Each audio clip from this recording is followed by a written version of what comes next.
is that research shows that babies who sleep on their tummies sleep longer and don't react to the noise in the environment. The problem is, as we all know now, because I keep talking about this, is that putting your baby to sleep on their stomach or their side is pretty dangerous because of the whole sudden infant death syndrome research. We know that there's a strong correlation, or it puts them in a different risk group. But what Dr. Karp strongly recommends. Hello, and welcome to Talking Toddlers, where I share more than just tips and tricks on how to reduce tantrums or build your toddler's vocabulary.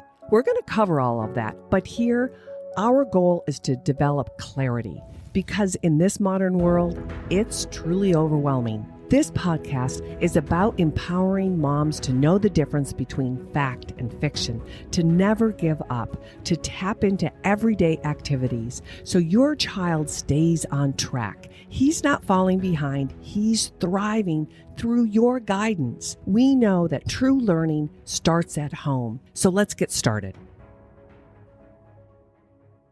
Welcome back to Talking Toddlers. This episode, we will continue the discussion on fussy babies, pacifiers, and when we can wean them off those pacifiers with great success. Last episode, if you haven't heard it, please go back and take a listen because I cover a lot of background information. Pacifier is just one element to the first 6 to 12 months. I cover what is responsive settling, also known as co-regulators, mamas and our babies. We co-regulate, we teach them through our everyday experience with them.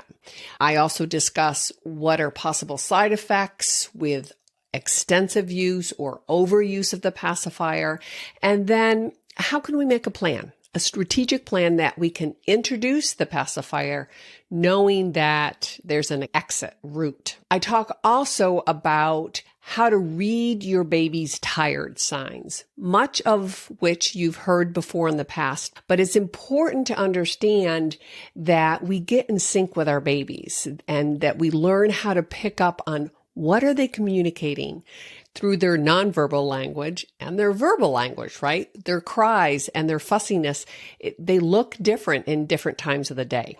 But I cover a lot of other background information that's really, really important to listen to and put in your broad horizon of what do we do with these 1, 2, and 3-year-olds, and how can we help build their self-regulation, not just with a pacifier and not just with holding them, but what is it telling us where they are on this developmental journey?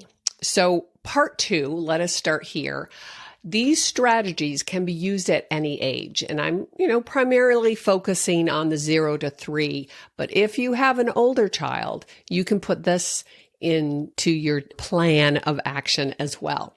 And just think of them as good baby practice. So I'm going to cover 5 tips to help settle your baby, of which there is a piece to using a pacifier. But I want you to understand that I think over the years that the pacifier's overuse has just become kind of second nature to all of us. But there are side effects, there are complications to it, and perhaps we're interfering with a baby's natural growth and development of learning how to self-soothe, right? So these 5 tips will cover. The first one is baby wearing. And I think that that's actually become more and more popular over the last 10, 15 years or so. It's been used hundreds of years. You can go back into other cultures where baby wear can be up until a child is 2 or 3, depending on the culture, depending on what's the norm there, right? What research has showed us is that baby wearing can really help with postpartum.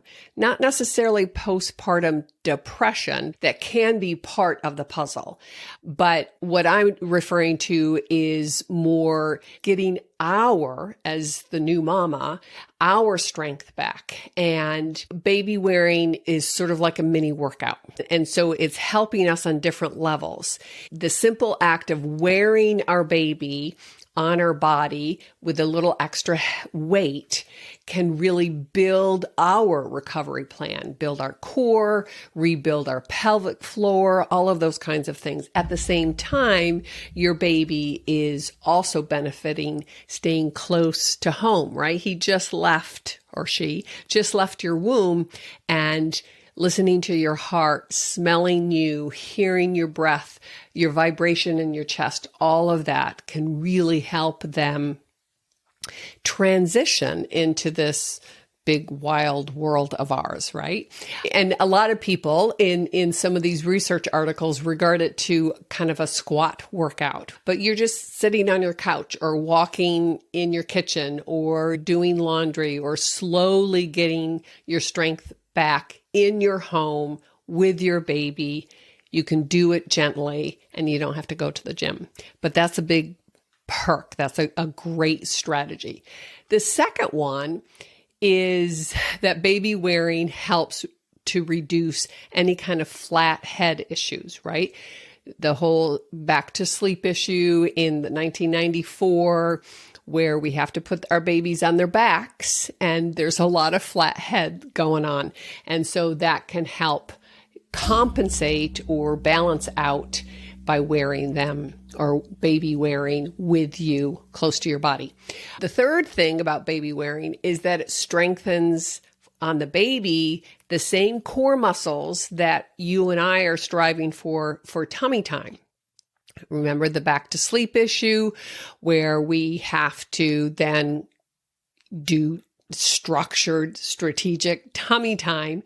But because the baby is being exposed to that upright position, well supported with your baby wearer, it helps strengthen that posture for them. And then tummy time is more enjoyable. So there's a lot of good research with occupational therapists indicating that. The fourth perk to baby wearing is that it, as I kind of alluded earlier, it increases the emotional regulation because they're so secure that it helps you and them begin that stage of co-regulators. Our babies are born underdeveloped. They're looking to us to build that intrinsic regulator. And so they need us to build that with them. That's what that co-regulation actually means. Okay, so now number 2 of these 5 strategies to help alleviate your fussy baby is the skin-to-skin contact. And I think most of us know this. I know it's part of that early love that you have for your child, and they're so comfortable. And it doesn't have to be just with you. It could be with your partner or grandma if the baby is really, really fussy. But skin to skin really on a more primal level helps with that co-regulation. It's very similar to baby wearing. I guess you could wear the baby and it could be skin to skin. That would take it to another level. But the newborns and the fussy babies really respond to the skin to skin, especially if you've tried some other strategies and it's just not working and your baby isn't calming down and they've crossed that threshold. The skin to skin is pretty dynamic. And many of you, again, have tried this, I'm sure, but even with a slightly older baby, don't be afraid to just bring it back to that mother nature, that human nature, right? Some research with the skin to skin does suggest, again, if you want another layer of quality and depth, is that you could take your baby in the bath with you and do skin to skin. The warm air, the warm water, You have to make sure that you're very careful. The big caveat here is that don't ever do that alone. Make sure that your partner's there or your friend or mother or sister or somebody, because that can be very dangerous. Safety first. But if a child is really having a bad time and can't pull it together, then skin to skin in a warm bath can really help both of you. But have some supervision, someone to help you get in and out of the bath and hand you the baby and all of that. Okay, so the third technique is motion. So you can baby wear, you can do skin to skin, and number 3 would be motion.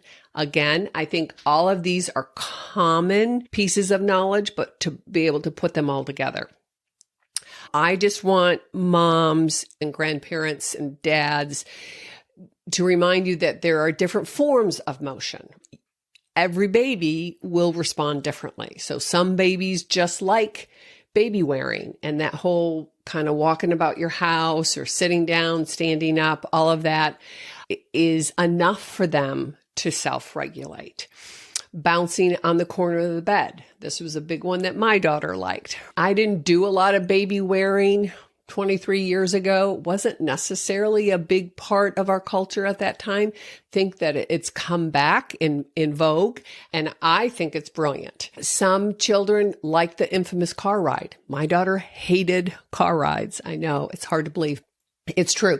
For the first whole year, I think it was not a pleasant experience. But I often caution with parents, be careful of that one, because, it can get into a routine. And maybe if you tried other things, it's in the evening, you're alone, your partner's out of town or something, and you just need your child to settle down, then the car ride could be a choice for you. The main point in all of this is that gentle motion has been shown in a lot of research to activate the same part of the brain that responds to the sensation of being rocked in the womb. And it makes sense, again, if you have 1, 2, or 3 month old.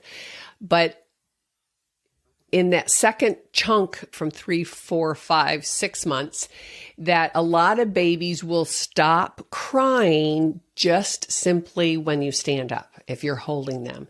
And there's something about that gravitational pull, that being secluded in the sitting posture with you, or even bouncing, it's just not enough. But there's something about the whole gravitation, and just simply to stand up helps. And again, that was our big one with our daughter, that I remember being fatigued in the middle of the night and I had to stand up. But that's when you tap your partner and say, come help. But research does demonstrate that there's this component to all mammals with the mother and infant interactions, and that just picking the infant up and carrying them really reduces the physiological responses to being overstimulated and helps calm and soothe the baby. So it's not just the humans, that other mammals have been shown to do this as well. So in a nutshell, don't give up. Listen to your instincts.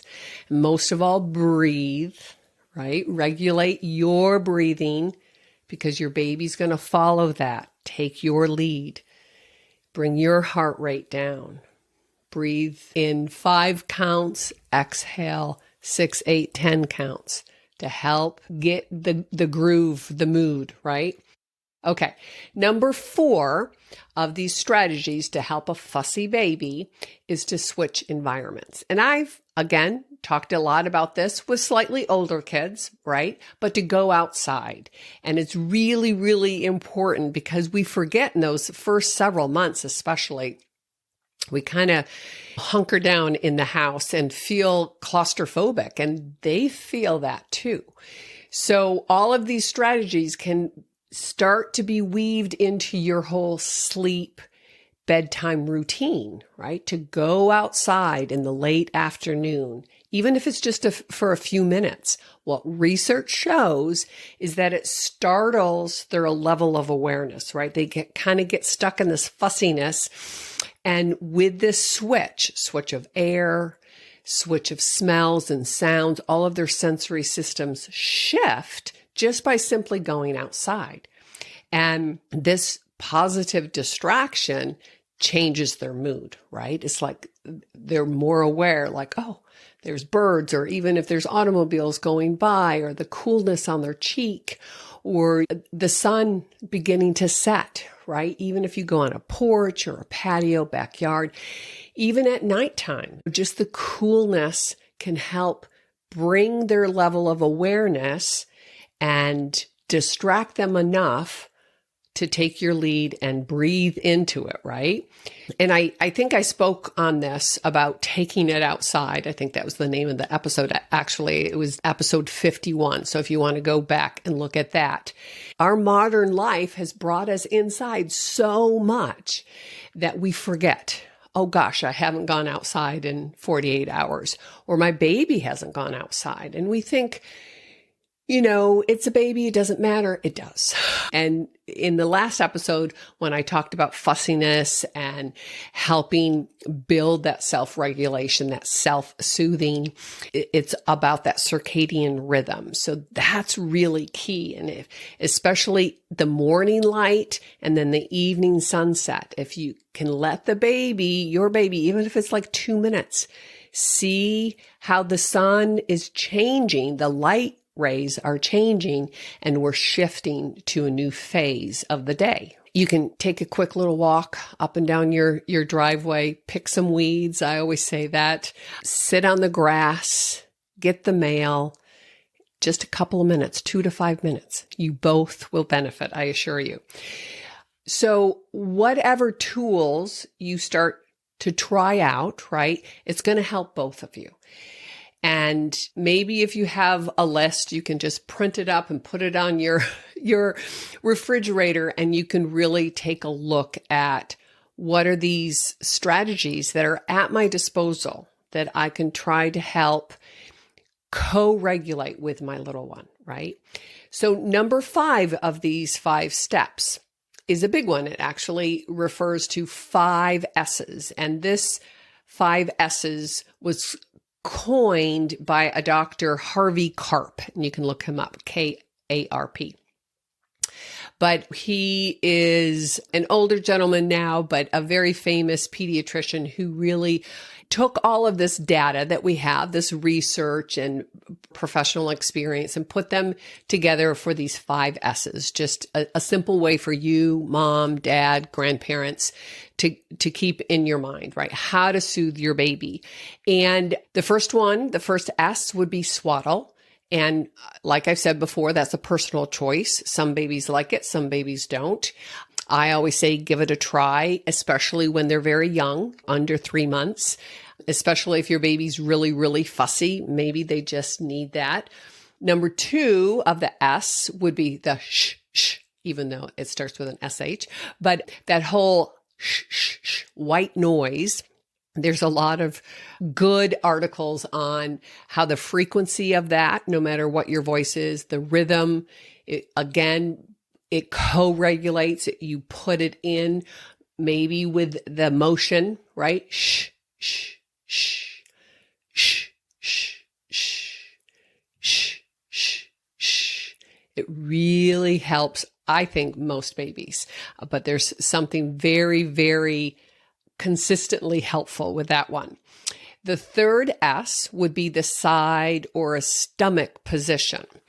And you're like, I can't put my baby on my stomach, right? Or even on a side when they're just a couple of months old. Because the interesting thing, and why Dr. Karp strongly suggests this, is that research shows that babies who sleep on their tummies sleep longer and don't react to the noise in the environment. The problem is, as we all know now, because I keep talking about this, is that putting your baby to sleep on their stomach or their side is pretty dangerous because of the whole sudden infant death syndrome research. We know that there's a strong correlation, or it puts them in a different risk group.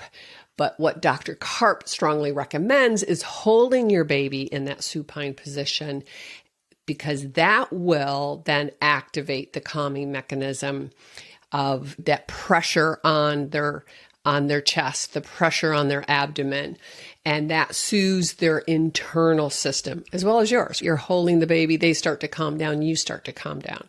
So the whole idea is to hold your baby on their tummy. So it could be that skin to skin again. You're sitting up a little bit. It could be on the forearm with their head is nestled in your hand. This is a good time to give it to your partner and you take a break, but lay them over your shoulder. I know a lot of dads would do that because their shoulders tend to be a little bit bigger and a little bit more robust, and we need a break, right? Lay them, like I said, on your lap. You stay awake, but let them have that tummy time. And then the key, and this is a subtle nuance thing, is that you let your fussy baby begin to calm down and then enter a drowsy state. And then hopefully you can then place them back in their crib or their bassinet in that drowsy state. If you let them completely fall asleep, then transitioning might be tricky, but I think we all do it. And as they get a little bit older and a little bit more mature in their internal neurological wiring, and that's what's happening in those first 3 or 4 months, then that smoothness of putting them back in their bassinet or in their crib won't be so jarring for them. And so again, it's trial and error. You're learning on the job, right?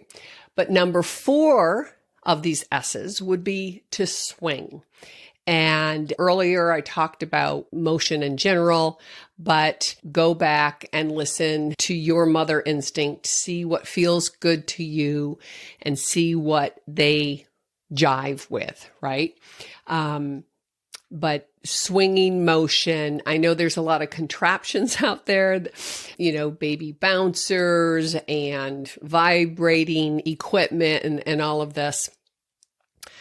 It's a little window, right? It's 3 months, 6 months. And then if we've played our cards right, and if we're strategic about this, then that 6-month mark really should be helping them use their inner skills to self-soothe, right? And then number 5 of these 5 S's from Dr. Karp is to suck. And that's where the pacifier comes in, right?